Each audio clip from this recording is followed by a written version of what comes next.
I'm David Summers from High Performance Pilot, a show dedicated to improving our performance as aviation professionals. To do that, I'll use the core competency matrix and the behaviours contained within it. The skills, the knowledge, and the attitudes.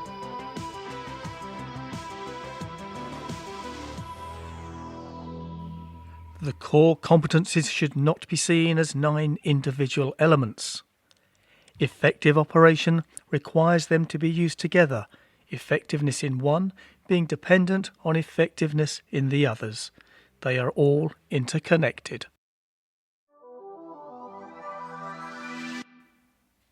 Hello again and welcome back to High Performance Pilot.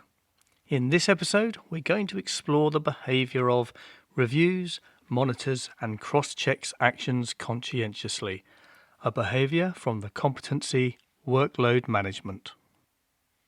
Workload management is a critical competency that ensures we as pilots effectively handle the demands and tasks associated with our roles. We face numerous tasks and responsibilities before, during and after a flight, and so it is essential to have a methodical approach to manage that workload effectively. Successful workload management is a result of proficiency in the competencies of leadership and teamwork and communication, the end result being a high degree of situational awareness. One of the behaviours within this competency is our ability to review, monitor and cross-check actions conscientiously.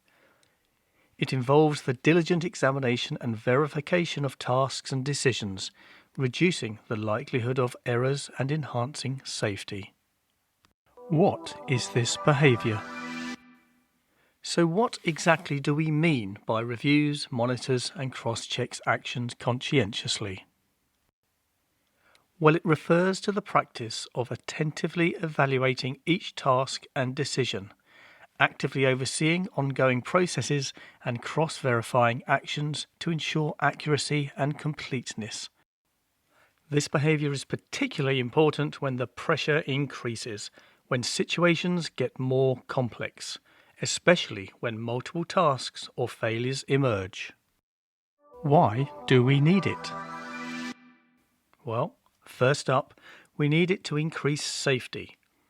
In our environment, safety is paramount. The conscientious review and monitoring of actions help identify and rectify potential errors before they escalate into critical incidents or accidents. Second, it will reduce errors. Pilots are not superhuman.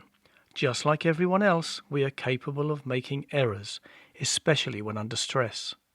Arguably, the difference between our industry and some others is that we accept that fact.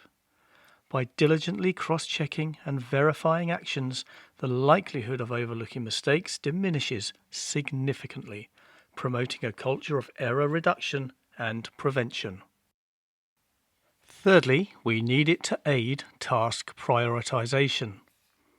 By conscientiously reviewing and monitoring our actions, we can identify critical tasks and focus on the most pressing issues, preventing us from being overwhelmed and so enhancing our decision-making. And finally, it improves operational efficiency. When actions are reviewed and cross-checked conscientiously, the workflow becomes more streamlined and efficient. This, in turn, optimizes the use of resources and time, ultimately increasing spare capacity and so increasing situational awareness. How do we achieve it? Firstly, through training and education. Our initial training providers, particularly those that conducted multi-crew or airline preparation courses, and any subsequent training that is delivered, should enhance our reviewing, monitoring and cross-checking skills. However, why not improve our own proficiency with constant practice on the line or through imagining and discussing scenarios either on our own or with our colleagues? Secondly, adhere to standard operating procedures. I've said it before and it's well worth saying again. Follow the standard operating procedures. Adhering to them, along with effective use of checklists, promotes cross-checking and monitoring of actions, minimises deviations, ensures a standardised approach, and so increases safety. Thirdly, by being proficient in leadership and teamwork. Being effective in creating a collaborative environment, conscientious cross-checking becomes ingrained in our culture on the flight deck. We can improve our reviewing and monitoring skills by being effective in other workload management behaviours, such as planning and prioritising, being efficient with time. This will generate spare capacity which you can devote to monitoring and cross-checking. And lastly, effective flight path management skills. Be conscientious when monitoring automated systems. This will help identify discrepancies and errors. Threat and error management. Effective operation requires us to understand the potential threats and errors and so allow us to avoid or mitigate them. Not ensuring we are proficient in reviewing, monitoring and cross-checking poses a number of threats. Here are some of those threats. Number 1. An increased error rate. Failing to review and cross-check our actions can lead to an elevated error rate. This will compromise safety. Secondly, communication breakdown. Inadequate cross-checking may result in miscommunication among flight crew members, leading to misunderstandings and errors in executing critical tasks. Number 3. Decision-making impairment.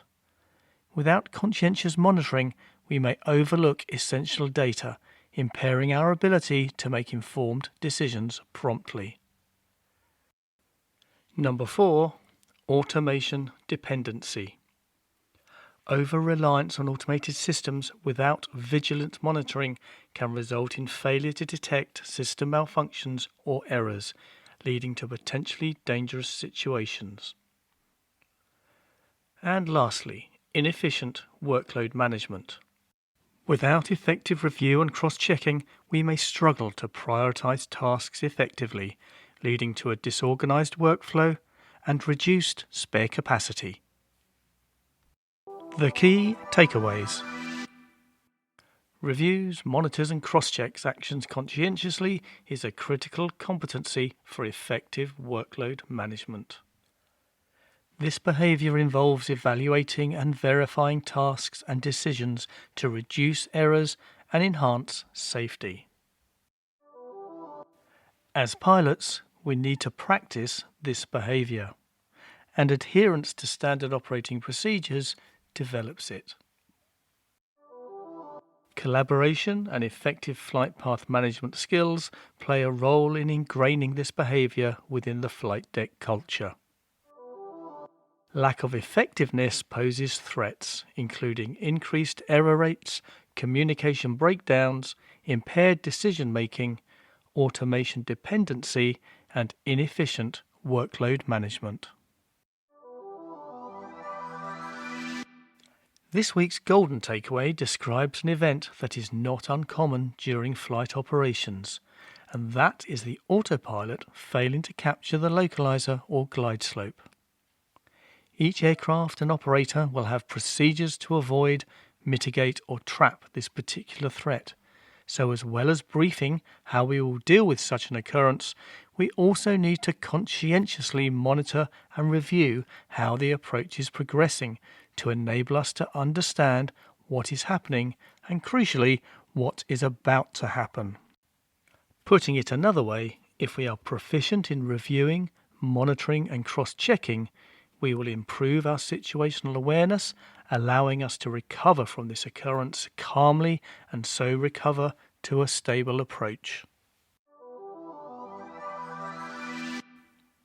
So there you have it. Reviews, monitors and cross-checks actions conscientiously, a behaviour from the competency workload management. I hope you found it useful, that you've heard something you can put into practice the next time you operate. These podcasts have an ultimate aim: to stimulate interest in the core competencies and inspire you to seek them out and apply them to further improve your effectiveness as a pilot. High Performance Pilot. Each week, one behaviour from one competency. We will break it down and provide tips and advice on how to make it a strength in your toolkit. Join me next week. If you wish to contribute or provide any feedback or ask a question, please email me at david@sim2sky.com.